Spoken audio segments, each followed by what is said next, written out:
আজকের ব্লগে আপনাদেরকে স্বাগত।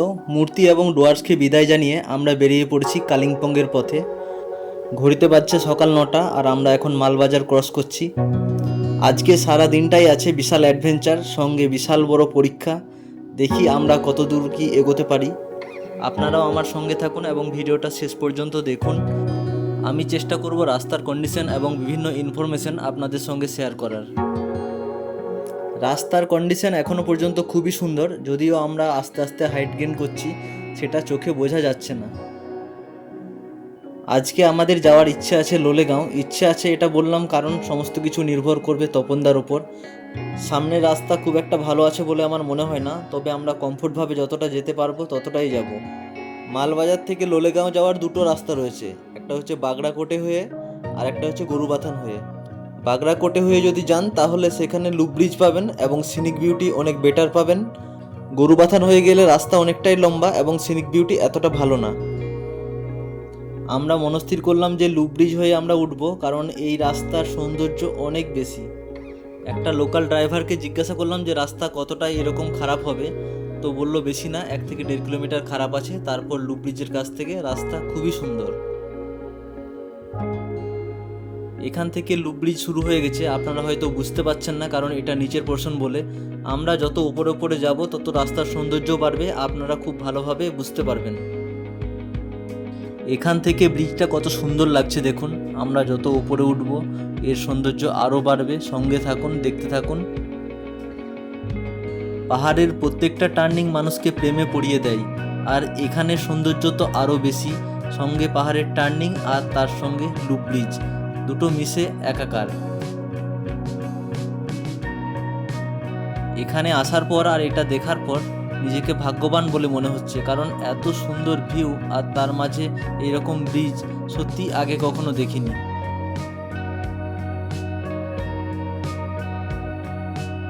এখানকার প্রাকৃতিক সৌন্দর্য তো আপনারা উপভোগ করবেনই, তার সঙ্গে এখানকার কিছু নিয়মবিধি আপনাদের মেনে চলতে হবে।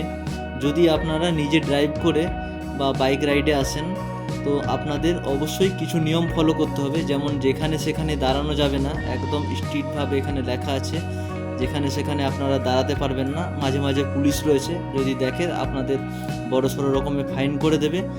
এই পুরো লুপ ব্রিজের কোথাও দাঁড়ানোর পারমিশন নেই, আপনারা দাঁড়াতে পারবেন না। কেউ যদি ভাবেন দাঁড়িয়ে ছবি তুলবো বা একটু দাঁড়িয়ে দেখবো, তো সেটা কাইন্ডলি করবেন না, কারণ এখানে দাঁড়ানো একদম মানা আছে। সেকেন্ডলি, এখানে ঘুরতে ঘুরতে যদি কোনো খাবার খান তার খোসা বা প্লাস্টিক কোনো কিছু এখানে ফেলবেন না। এগুলোর কারণে বড়সড় দুর্ঘটনা হয়ে যেতে পারে, কারণ এই লুপ ব্রিজটা অনেকটা অ্যাঙ্গেলে উঠে গেছে।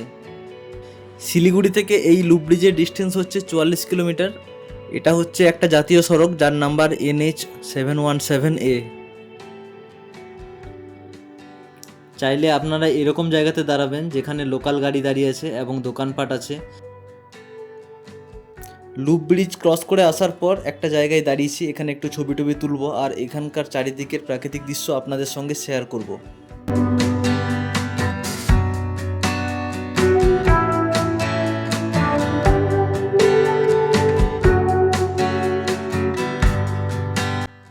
অনেকটাই ওপরে উঠে এসেছি। লুপ ব্রিজ অনেকক্ষণ আগে শেষ হয়ে গেছে, রাস্তাও অনেকটা সংকীর্ণ হয়ে গেছে, আপনারা দেখতে পাচ্ছেন। একটু আগে আমরা একটা জায়গায় দাঁড়িয়েছিলাম, সেখানে একটু ছবি তুললাম এবং একটু রেস্ট নিয়ে নিলাম যাতে মাইন্ডটা একটু রিফ্রেশ হয়ে যায়।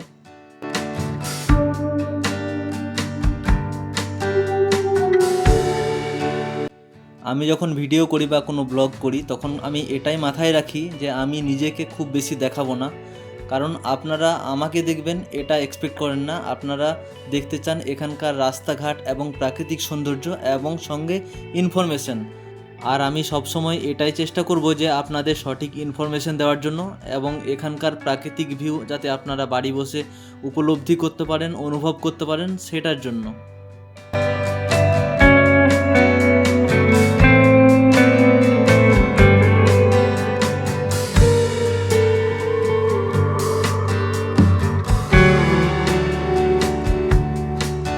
ঘড়িতে বাজছে এখন 12টা 21, দুপুর 12টা 21, আর আমাদের গাড়ি পার্কিং করা হলো।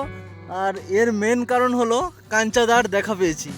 ওই যে সামনে টার্নিংটা রয়েছে ওইখান থেকে খুব ভালো দেখা যাবে, তো ওইখান থেকে আমরা সবাই মিলে কাঞ্চনজঙ্ঘা উপভোগ করব। সেই উদ্দেশ্যেই আমরা এখন হেঁটে যাচ্ছি। গাড়িটা একটু পেছনে পার্কিং করতে হলো, কারণ পাহাড়ের তো সব জায়গায় পার্কিং করা যায় না, একটু জায়গা দেখে পার্কিং করে নেওয়াটাই সব থেকে ভালো, সেফটির দিক থেকে বলুন বা অন্যের সেফটির দিক থেকে বলুন। তার জন্য গাড়িটা অনেকটা পেছনে পার্কিং করা আছে। ও,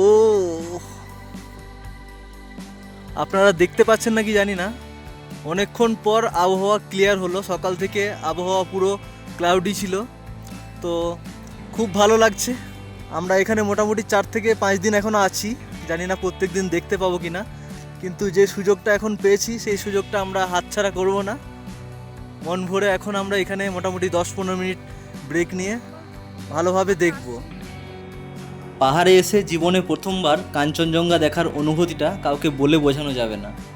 আমাদের মধ্যে সুতপা প্রথমবার কাঞ্চনজঙ্ঘা দেখছে, আর তার এক্সাইটমেন্টটা কী লেভেলের সেটা আমরা দেখেই বুঝতে পারছি।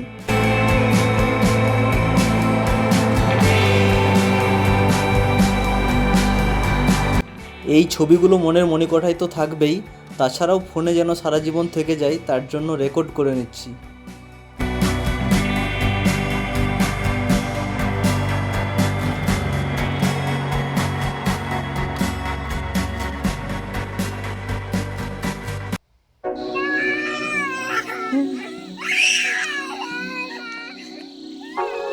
স্ট্রাইক করে দিচ্ছ।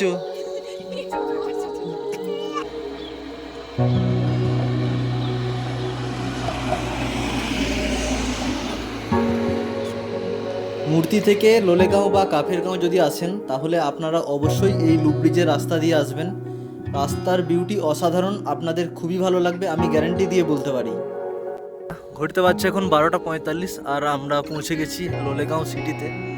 আর এইখান থেকে কাঞ্চনজঙ্ঘার পুরো ভিউ দেখা যাচ্ছে, আকাশ পুরো ক্লিয়ার আছে।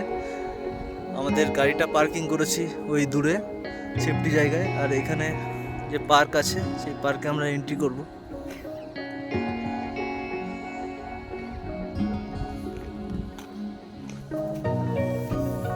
লোলেগাঁওয়ের এই পার্কটাতে এন্ট্রি করার জন্য 20 টাকা টিকিট নিল পার হেড। আর এখানে ওয়াচ টাওয়ার রয়েছে, আই লাভ লোলেগাঁও যেটা রয়েছে সেটা আমি আপনাদেরকে আগে দেখালাম। আর এইখান থেকে দুর্ধর্ষ ধরনের ভিউ রয়েছে, নিচে পুরো পাইন ফরেস্ট, ওই সামনে রয়েছে একটা কাঠের bridge. Maximum at a time 2 জন করে ওখানে যেতে হবে, সেই ক্যাপাসিটিতে বানানো আছে।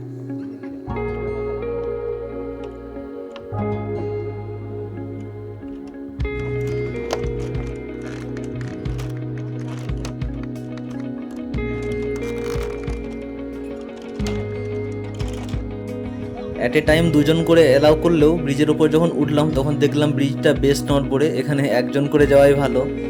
আর বেশ দুলছিল ব্রিজটা, মনে হচ্ছিল যেন এক্ষুনি ভেঙে পড়বে। লোলেগাঁওয়ে অনেকগুলো হোমস্টে রয়েছে, আপনারা চাইলে এখানে থাকতে পারেন। হোমস্টে প্রাইস হচ্ছে পার হেড 1500 টাকার আশেপাশে।